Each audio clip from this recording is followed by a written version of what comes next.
Hi, Joe. Hope you're doing well. This is one of my last things I'm going to be doing before graduation. Anyway, I killed myself on this assignment, man. I found it very difficult, but it was very eye-opening.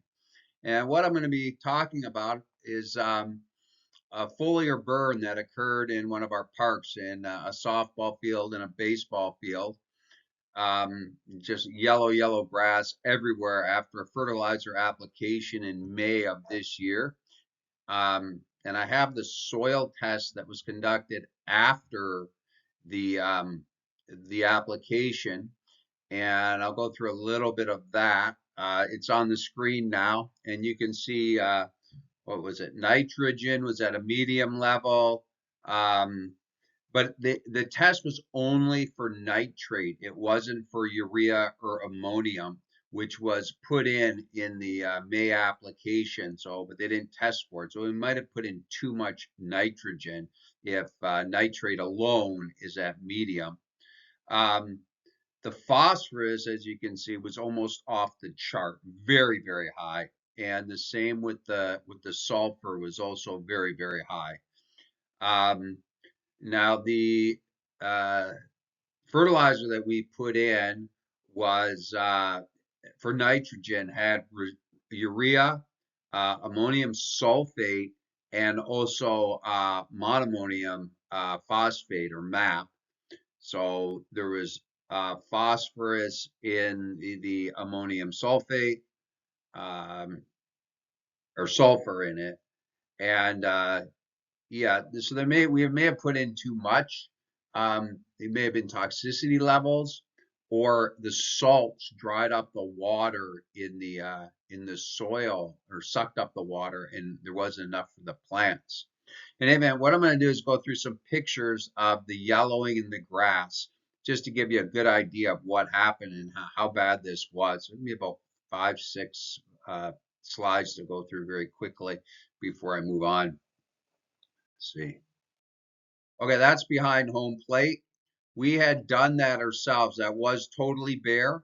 And before the fertilizer application, it was all grass. It was really nice. But now you can see we have bald spots and lots of yellowing. But as I said, before the fertilizer application, it was basically perfect. Here's our infield. You can see yellowing all over the place. I'll go to the outfield. There's outfield, big yellow spots. Here's a close-up of a yellow spot. The outfield of the baseball field. Here we have between the baseball fields, or the baseball field and the softball field. There's the softball field, lots of dead spots, lots of yellow, and that's from the other angle on the softball field, the other side. So anyway, I also pulled up some roots. I think that's what's next. That's the yellow where you can see a lot of yellow grass and barely any roots, just tiny ones. And then there's where I found some greener grass, and you can see we have better roots. And I remember we talked about phosphorus can really damage roots, so that could be a cause.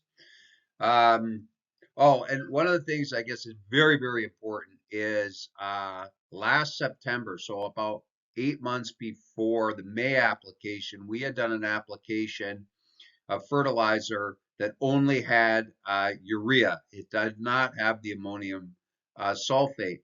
It also did not have any phosphorus. I don't know if I mentioned that the May application had phosphorus in it, whereas the September application did not. Um, so let's see. I have for you in my sheet, in my paper, um, let's see, I have all the chemical formulas and the balanced equations. I go from the MAP to the nitrogen and the phosphorus breakdown. I do those. You can see urea. I explain how it goes from ammonia to ammonium to nitrate. The ammonium sulfate. I understand that's soluble in water, and then uh, they break into plant available forms. But I didn't know if I have the ammonium sulfate and I add water, but what are the other compounds and elements it breaks into. I couldn't find anything on that. I don't know if they just break out individually, or if there's some other elements or compounds that get that pulled out of there, or how much water. So I couldn't really. I was having a really tough time doing a balanced equation on that one. So the bottom line is, we figure that the damage that was done probably, like I say, it could be we had put in too much nitrogen. Um, it could have been too much phosphorus, um, uh, because the toxicity, or the, you know, they're toxic, but the levels became very, very high. Also sulfur, because the sulfur in the ammonium sulfate, did that have anything to do with the damage? That's also a salt that could be sucking up more water from the soil, making less water available for the grass. Let me see. Oh, so what I think is we have to do more soil testing and see how bad things have gotten. Um, yeah, just more extensive soil testing. Also, maybe tissue testing would be good too, to see where we stand with all of this. And why this is important in turf grass, as you know, that's what I'm hoping to get into. That's my, well, I do it here with the parks, not as extensively as I'd like. And I'd also like to expand on my education here and really do more work to benefit the parks and the grass in the parks, because let's just say it could be a lot better. They just haven't had the knowledge and the manpower. We've increased manpower over the past couple of years. So, but anyway, why it's important, without knowing proper chemistry, that you can't do fertilizer. I mean, you don't you wouldn't understand it. At least I wouldn't. And in order to have good, healthy turf grass, I need to know the chemical processes that are going on in the fertilizer, so I can make educated choices and decisions about what's going on and what I need to do to improve the situation. It's interesting because now I can read a bag of fertilizer and I actually understand what's on the label, and I can do calculations now to figure out how much we're putting in, um, what exactly we're putting in, what the effect of it's going to be on the grass. Um, yeah, I guess that's about it. If you want to be successful in turf grass, you really need to know chemistry and how it works in fertilizer, and the soils that you're putting in, you're putting the fertilizer into, and what the grass is doing with it. So anyway, today I have my Milwaukee Brewers hat on, and I found out recently, well, that Milwaukee is where I grew up. My dad used to take me to the Milwaukee Brewers games, and I just loved it out there. And I used to watch the groundskeepers take care of the field if we were there a little early. I just thought it was cool.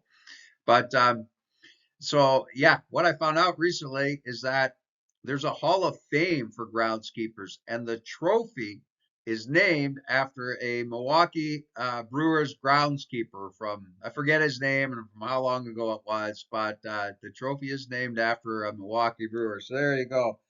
One day I might get into the Hall of Fame. Anyway, I wish you all the best. The courses have been great. This was a nice way to cap it all off, and this assignment was really great because it would seem easy, but it wasn't. It was interesting to actually have to utilize the information, and like I said, quite eye opening. So anyway, I wish you all the best and take care. All right, bye.